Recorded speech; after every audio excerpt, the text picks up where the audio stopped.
तो hey friends, welcome back to our YouTube channel ITI step forward. तो friend, जो हम MPPGCIL प्लांट असिस्टेंट मैकेनिकल के लिए फिटर टर्नर वेल्डर मशीनिस्ट के लिए जो MCQ क्वेश्चन आंसर को डिस्कस कर रहे थे, तो उसकी क्लास 22 तक क्वेश्चन आंसर को डिस्कस कर लिया था। तो ये हमारी क्लास नंबर 23 है। तो इससे पहले अगर आपने बाकी के 22 वीडियोस को नहीं देखा है तो चैनल की प्ले लिस्ट पर जाकर आप उन वीडियोस को देख सकते हैं। तो आइए शुरू करते हैं बिना किसी देरी के। फ्रेंड्स, अगर आपको वीडियो पसंद आता है तो वीडियो को लाइक करके चैनल को सब्सक्राइब पक्का से कर लें। तो क्वेश्चन नंबर 91 हमारा क्या बोल रहा है? 91 नंबर क्वेश्चन बोल रहा है, rubber bond consist of mixture of abrasives rubber and fill in the blank. Rubber bond में अपघर्षकों, रबर एवं खाली स्थान का मिश्रण होता है। जो हमारे रबर बॉन्ड के व्हील रहते हैं, जो रबर बॉन्ड के व्हील रहते हैं, तो उसमें रबर और किसका मिश्रण रहता है? तो ऑप्शन ए बोला है सल्फर, ऑप्शन डी बोला है रेजिन, ऑप्शन सी बोला है सोडा, ऑप्शन डी बोला है वाटर ग्लास। तो फ्रेंड, जो हमारा क्वेश्चन नंबर 91 है, इसका करेक्ट आंसर क्या हो जाएगा? 91 का करेक्ट आंसर हो जाएगा ऑप्शन नंबर ए। जो हमारे रबर बॉन्ड के व्हील रहते हैं, तो उसमें क्या रहता है? एब्रेसिव रबर रहता है और किसका मिश्रण रहता है? सल्फर का मिश्रण रहता है। तो 91 का करेक्ट आंसर हो जाएगा ऑप्शन नंबर ए। आगे बढ़ते हैं नेक्स्ट क्वेश्चन की ओर। क्वेश्चन नंबर 92 क्या बोल रहा है? 92 नंबर क्वेश्चन बोल रहा है, 18A25H H5V15 in the above given description of grinding wheel भी डिनोट्स फॉर। उक्त दिए गए ग्राइंडिंग चक्र विवरण में भी से अभिप्राय है। तो जो हमारा ग्राइंडिंग व्हील का स्पेसिफिकेशन दर्शाया गया है, तो उसमें भी हमारा किसको दर्शाता है? तो ऑप्शन ए बोला है type of bond, option D बोला है ग्रेन का आकार, ऑप्शन सी बोला है कठोरता, ऑप्शन डी बोला है अपघर्षक का प्रकार। तो फिर जो हमारा क्वेश्चन नंबर 92 है, इसका करेक्ट आंसर हो जाएगा ऑप्शन नंबर ए, बंधन का प्रकार। तो जो भी हमारा रहता है वो किसको दर्शाता है? वो हमारे बॉन्ड के प्रकार को दर्शाता है। तो 92 का करेक्ट आंसर हो जाएगा ऑप्शन नंबर ए। आगे बढ़ते हैं नेक्स्ट क्वेश्चन। क्वेश्चन नंबर 93 क्या बोल रहा है? 93 नंबर क्वेश्चन बोल रहा है, course size grain have a grid size of. Course size grain का ग्रिड आकार होता है। ऑप्शन ए बोला है 10 से 24, ऑप्शन डी बोला है 70 से 180, ऑप्शन सी बोला है 30 से 60, ऑप्शन डी बोला है 220 से 600। तो फ्रेंड, जो हमारा क्वेश्चन नंबर 93 है, इसका करेक्ट आंसर हो जाएगा ऑप्शन नंबर ए। जो हमारी कोर्स ग्रेन साइज रहती है वो हमारी 10 से 24 रहती है। अगर हमसे पूछ लेता मीडियम, तो मीडियम हमारी रहती है 30 से 60। उसके अलावा हमसे पूछ लेता फाइन कितनी रहती है, तो फाइन हमारी रहती है 70 से 180, और वेरी फाइन पूछता 220 से 600। तो अभी क्या पूछा हमसे? Coarse grain size. तो कोर्स ग्रेन साइज हमारी रहती है 10 से 24। आगे बढ़ते हैं नेक्स्ट क्वेश्चन की। क्वेश्चन नंबर 94 क्या बोल रहा है? 94 नंबर क्वेश्चन बोल रहा है, open structure grinding wheels are recommended for fill in the blank material. खुले ढांचे के ग्राइंडिंग चक्रों को खाली स्थान पदार्थों हेतु प्रयोग में लाया जाता है। जो हमारे ओपन स्ट्रक्चर ग्राइंडिंग व्हील रहते हैं, तो उनको किन पदार्थों को ग्राइंड करने के लिए प्रयोग में लाया जाता है? तो ऑप्शन ए बोला है सॉफ्ट एंड डक्टाइल, नरम एवं तन्य, ऑप्शन बी बोला है कठोर एवं भंगुर, ऑप्शन सी बोला है तन्य एवं ठोस, ऑप्शन डी बोला है कठोर एवं आघात वर्धनीय। तो जो हमारा क्वेश्चन नंबर 94 है, इसका करेक्ट आंसर हो जाएगा option number A, soft and ductile, मतलब नरम एवं तन्य पदार्थों को ग्राइंड करने के लिए हमारे ओपन स्ट्रक्चर ग्राइंडिंग व्हील प्रयोग में लाए जाते हैं। आगे बढ़ते हैं नेक्स्ट क्वेश्चन की। क्वेश्चन नंबर 95 क्या बोल रहा है? 95 नंबर क्वेश्चन बोल रहा है, identify the type of wheel shown in the figure. आकृति में दर्शाए गए व्हील के प्रकार को पहचाने। तो ऑप्शन ए बोला है डिस्क व्हील, ऑप्शन डी बोला है सोसर व्हील, ऑप्शन सी बोला है डायमंड व्हील, ऑप्शन डी बोला है स्ट्रेट कप व्हील। तो जो हमारा क्वेश्चन नंबर 95 है, इसका करेक्ट आंसर हो जाएगा डिस्क व्हील। ये हमारे कौन सी व्हील को दर्शा रहा है? तो ये हमारे डिस्क व्हील को दर्शा रहा है। इसका डायग्राम आपको याद रखना है, एग्जाम में पूछ सकता है। आगे बढ़ते हैं नेक्स्ट क्वेश्चन की। क्वेश्चन नंबर 96 क्या बोल रहा है? बोला है, tapered and formed surface can be obtained on workpiece by. किसी वर्कपीस पर खाली स्थान की सहायता से टेपर एवं फॉर्म किए गए सतह प्राप्त किए जा सकते हैं। ऑप्शन ए बोला है सेंटरलेस ग्राइंडिंग, ऑप्शन डी बोला है यूनिवर्सल ग्राइंडिंग, ऑप्शन सी बोला है इंटरनल ग्राइंडिंग, ऑप्शन डी बोला है प्लेन ग्राइंडिंग। तो फिर किसी वर्कपीस पर हम सेंटरलेस ग्राइंडिंग, ये जो हमारा सेंटरलेस ग्राइंडिंग है, तो सेंटरलेस ग्राइंडिंग की सहायता से टेपर एवं फॉर्म किए गए सतह प्राप्त कर सकती है। तो वो किसके द्वारा हो सकता है? हमारा सेंटरलेस ग्राइंडिंग। अब सेंटरलेस ग्राइंडिंग क्या रहता है? इसमें हमारे 3 व्हील रहते हैं। इसमें एक हमारा रेगुलेटिंग व्हील रहता है। तो जो हमारा रेगुलेटिंग व्हील रहता है वो हमारा जॉब को सहारा देता है, और जो कटिंग व्हील रहता है वो हमारा कटाई करता है। तो 96 का करेक्ट आंसर हो जाएगा ऑप्शन नंबर ए। आगे बढ़ते हैं नेक्स्ट क्वेश्चन। क्वेश्चन नंबर 97 क्या बोल रहा है? बोला है, surface finish fill in the blank as grinding force between grinding wheel and specimen decrease.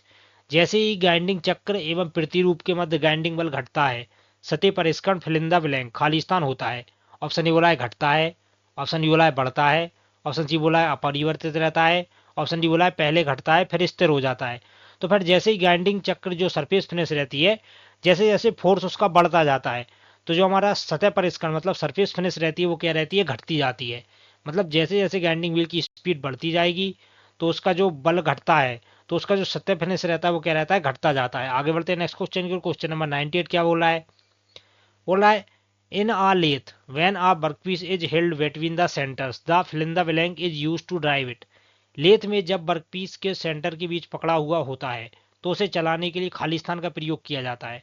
Option A बोला है कैच प्लेट, ऑप्शन बी बोला है चक, ऑप्शन सी बोला है फेस प्लेट, ऑप्शन डी बोला है जिग एवं फिक्चर। तो जो हमारा क्वेश्चन नंबर 98 है इसका करेक्ट आंसर हो जाएगा ऑप्शन नंबर ए। जब लेथ में जब वर्कपीस सेंटर के बीच में पकड़ा हुआ रहता है तो उसे चलाने के लिए हम किसका यूज करते हैं, तो उसे चलाने के लिए हम कैच प्लेट का यूज करते हैं। तो 98 का करेक्ट आंसर हो जाएगा ऑप्शन नंबर ए। आगे बढ़ते हैं नेक्स्ट क्वेश्चन की। क्वेश्चन नंबर 99 क्या बोल रहा है, बोला है fill in the blank is used for checking external diameter only. केवल बाहरी छिद्र के मापने हेतु खाली स्थान का प्रयोग किया जाता है। मतलब हमें केवल बाहरी होल को मापना है तो उसके लिए हम किसका यूज करेंगे।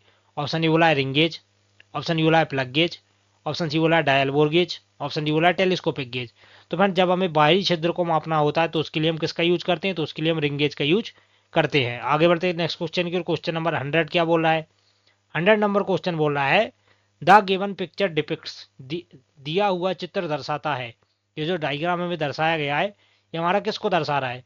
तो ऑप्शन ए बोला है planetary internal grinder, option A बोला है टूल एवं कटर ग्राइंडर, ऑप्शन सी बोला है tool post grinder, option D बोला है चेकिंग टाइप इंटरनल ग्राइंडर। तो जो हमारा क्वेश्चन नंबर 100 है इसका करेक्ट आंसर हो जाएगा ऑप्शन नंबर ए planetary internal grinder.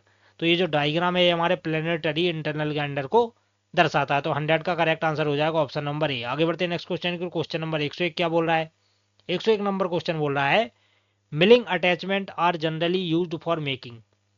Option 1 number क्या बोला है फ्लैट सरफेस, सेकंड बोला है हेलिकल ग्रुप्स, थर्ड बोला है splines, which of this is are correct.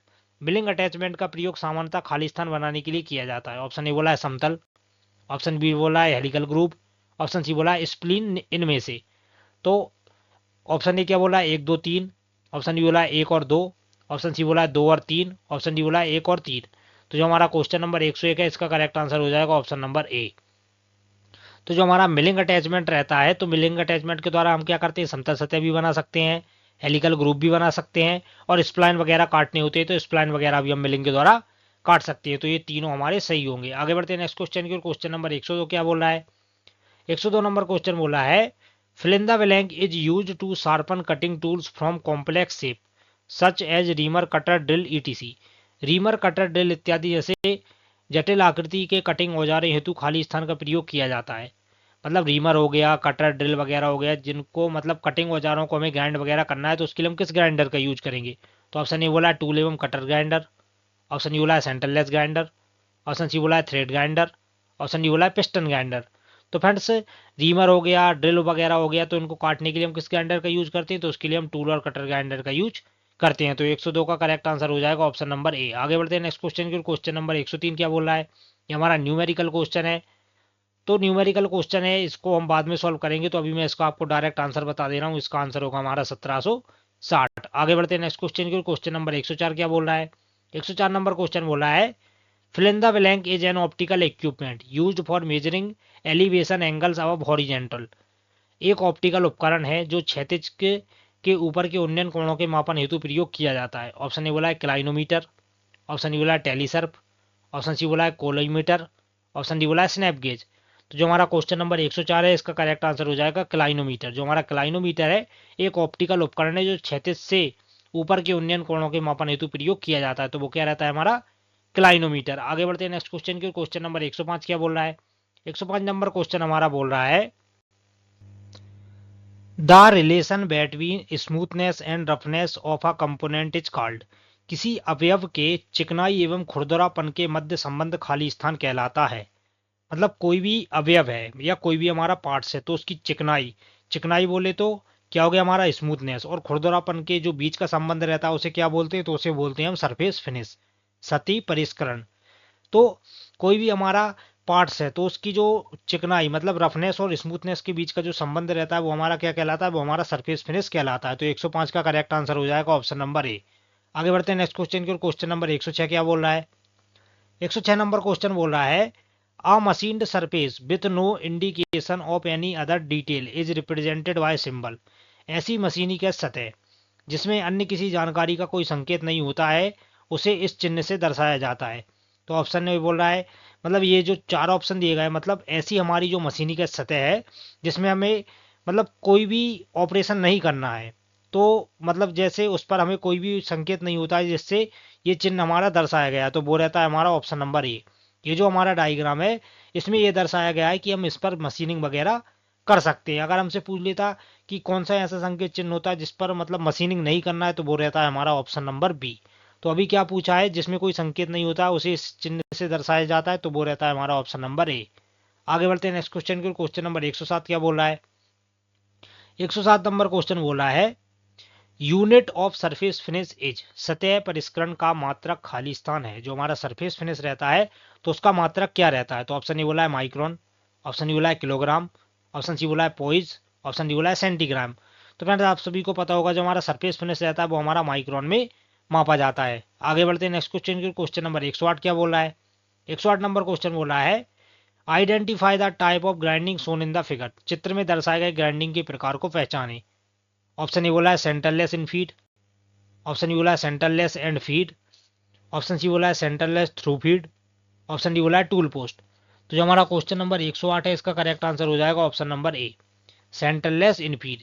ये हमारे किसको दर्शा रहा है, तो ये हमारे सेंटरलेस इन फीड को दर्शा रहा है। आगे बढ़ते हैं नेक्स्ट क्वेश्चन की ओर। 109 क्या बोल रहा है, 109 नंबर क्वेश्चन बोल रहा है fill the blank grounds the workpiece in a centreless internal grinder, किसी सेंटरलेस इंटरनल ग्राइंडर में खाली स्थान वर्कपीस को ग्राइंड करता है। तो ऑप्शन ए बोला है ग्राइंडिंग व्हील, ऑप्शन डी बोला है सपोर्टिंग रोल, ऑप्शन सी बोला है प्रेशर रोल, ऑप्शन डी बोला है रेगुलेटिंग व्हील। मतलब हमसे ये पूछा गया है जो हमारा सेंटरलेस इंटरनल ग्राइंडर रहता है तो उसमें कौन सा हमारा व्हील है जो वर्कपीस को ग्राइंड करता है, तो वो रहता है हमारा ग्राइंडिंग व्हील। मतलब ग्राइंडिंग व्हील ही हमारा कटिंग करता है, उसके अलावा हमारा रेगुलेटिंग व्हील हो गया हमारे जॉब को सहारा देने का काम करता है। आगे बढ़ते हैं नेक्स्ट क्वेश्चन की। क्वेश्चन नंबर 110 क्या बोल रहा है, 110 नंबर क्वेश्चन बोल रहा है which of this roughness grade number is determined by the given figure, निम्न में से किस रफनेस ग्रेड संख्या का निर्धारण दिए हुए चित्र द्वारा किया जा सकता है। ये जो हमें दो त्रिभुज दर्शाए गए हैं ये हमारा किसको दर्शाता है, तो ऑप्शन ए बोला है N7, ऑप्शन डी बोला है N4, ऑप्शन सी बोला है N5, ऑप्शन डी बोला है N6। तो जो हमारा क्वेश्चन नंबर 110 है इसका करेक्ट आंसर हो जाएगा हमारा ऑप्शन नंबर ए। जो हमारा N7 है वो हमारा दो त्रिभुज को दर्शाता है। आगे बढ़ते हैं नेक्स्ट क्वेश्चन की। क्वेश्चन नंबर 111 क्या बोल रहा है, 111 नंबर क्वेश्चन बोल रहा है एज पर IS 10719 see in the given figure shows, IS 10719 के अनुसार दिए गए आकृति में सी किसको दर्शाता है। तो ऑप्शन ए बोला है सैंपलिंग लंबाई, ऑप्शन डी बोला है उत्पादन क्रिया, ऑप्शन सी बोला है ले की दिशा, ऑप्शन डी बोला है मशीनिंग अलाउंस। तो फ्रेंड जो हमारा क्वेश्चन नंबर 111 है इसका करेक्ट आंसर हो जाएगा ऑप्शन नंबर ए। तो जो हमारा IS 10719 के अनुसार आकृति में जो हमारा सी रहता है वो हमारा सैंपलिंग लंबाई को दर्शाता है। तो 111 का करेक्ट आंसर हो जाएगा ऑप्शन नंबर ए। आगे बढ़ते हैं नेक्स्ट क्वेश्चन की। क्वेश्चन नंबर 112 क्या बोल रहा है, 112 नंबर क्वेश्चन बोल रहा है single ribbed grinding wheel is used by tightening its on spindle of high speed is about fill in the blank RPM। Single ribbed grinding चक्र का प्रयोग उसे खाली स्थान RPM की उच्च गति वाले स्पिंडल पर कसकर किया जाता है। ऑप्शन ए बोला है 3000 से 12000, ऑप्शन डी बोला है 300 से 600, ऑप्शन सी बोला है 1000 से 4000, ऑप्शन डी बोला है 500 से 25000। तो फ्रेंड जो हमारा क्वेश्चन नंबर 112 है इसका करेक्ट आंसर हो जाएगा 3000 से 12000। मतलब जो सिंगल रिब्ड ग्राइंडिंग चक्र रहते हैं तो उसका प्रयोग 3000 से 12000 RPM की उच्च गति वाले स्पिंडल पर कसकर किया जाता है। आगे बढ़ते हैं नेक्स्ट क्वेश्चन की ओर। 113 क्या बोल रहा है fill in the blank is not a semi solid और सॉलिड लुब्रिकेंट, खाली स्थान ठोस एवं अर्धठोस स्नेहक नहीं है। ऑप्शन ए बोला है कार्बन डाइऑक्साइड, ऑप्शन डी बोला है मोलिब्डेनम डाइसल्फाइड, ऑप्शन सी बोला है मोम, ऑप्शन डी बोला है साबुन। तो फ्रेंड जो हमारा क्वेश्चन नंबर 113 इसका करेक्ट आंसर हो जाएगा ऑप्शन नंबर ए। हमारा कार्बन डाइऑक्साइड रहता है वो हमारा ठोस एवं अर्धठोस स्नेहक के अंतर्गत नहीं आता है। तो 113 का करेक्ट आंसर हो जाएगा ऑप्शन नंबर ए। आगे बढ़ते हैं नेक्स्ट क्वेश्चन की। क्वेश्चन नंबर 114 क्या बोल रहा है, 114 नंबर क्वेश्चन बोल रहा है class fill in the blank gauges have an inch tolerance of 0.0001 inch for plug, plug हेतु क्लास खाली स्थान गेज की इंच टॉलरेंस 0.0001 इंच होती है। तो इसका करेक्ट आंसर हो जाएगा जो हमारा जेड ग्रेड का टॉलरेंस रहता है प्लग गेज में, तो उसकी जो टॉलरेंस रहती है 0.0001 इंच होती है। आगे बढ़ते हैं नेक्स्ट क्वेश्चन की ओर। क्वेश्चन नंबर 115 क्या बोल रहा है? बोल रहा है fill in the blank is used for off hand throwing of conventional abrasive wheels. पारंपरिक अपघर्षक चक्र की ऑफ हैंड थ्रोइंग हेतु खाली स्थान का प्रयोग किया जाता है। जो हमारा अपघर्षक चक्र रहता है तो उसकी ऑफ हैंड थ्रोइंग करना है तो उसके लिए हम किसका यूज करेंगे? तो ऑप्शन ए बोला है vitrified abrasive stick, option B बोला है diamond throwing tool, option C बोला है स्टील कटर, ऑप्शन डी बोला है carbide crash role.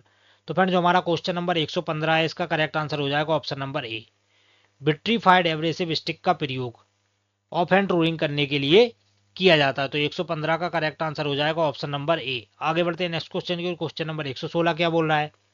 116 number question बोल रहा है the no go plug gauge is the size of the fill in the blank. No go plug gauge का आकार खाली स्थान होता है।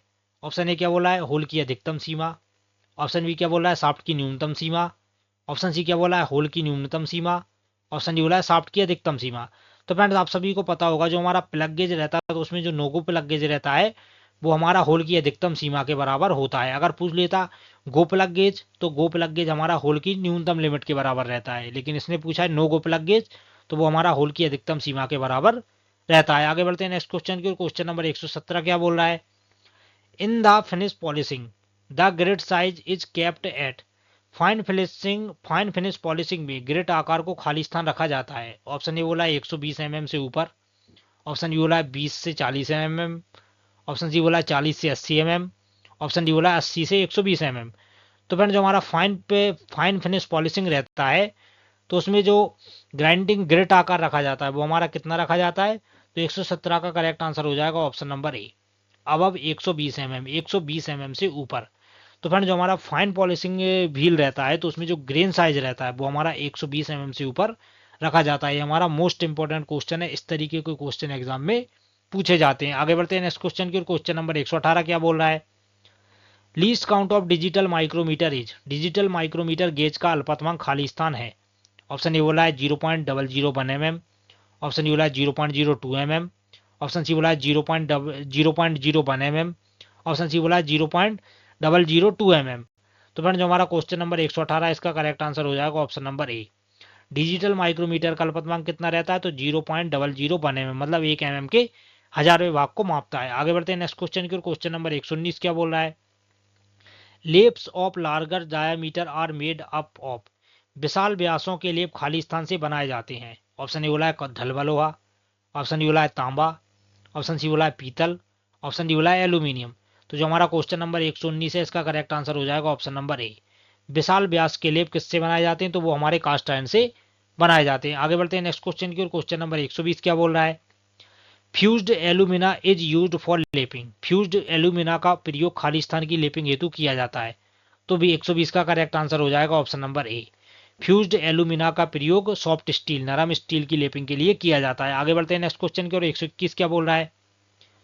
121 नंबर क्वेश्चन बोल रहा है stroke length in super finishing is fill in the blank stroke per minute. Super finishing में स्ट्रोक की लंबाई खाली स्थान स्ट्रोक प्रति मिनट होती है। ऑप्शन ए बोला है 1500, ऑप्शन डी बोला है 500, ऑप्शन सी बोला है 300, ऑप्शन डी बोला है 3500। तो जो हमारा क्वेश्चन नंबर 121 है इसका करेक्ट आंसर हो जाएगा ऑप्शन नंबर ए, सुपर फिनिशिंग में स्ट्रोक की लंबाई कितने स्ट्रोक प्रति मिनट रखी जाती है? तो 1500 स्ट्रोक प्रति मिनट होती है। तो फ्रेंड्स ये थे हमारी वीडियो के 121 क्वेश्चन। अगर आपको वीडियो पसंद आया हो तो वीडियो को लाइक करके चैनल को सब्सक्राइब पक्का से कर दें। तो मिलते हैं इसके नेक्स्ट पार्ट में, तब तक के लिए बाय बाय।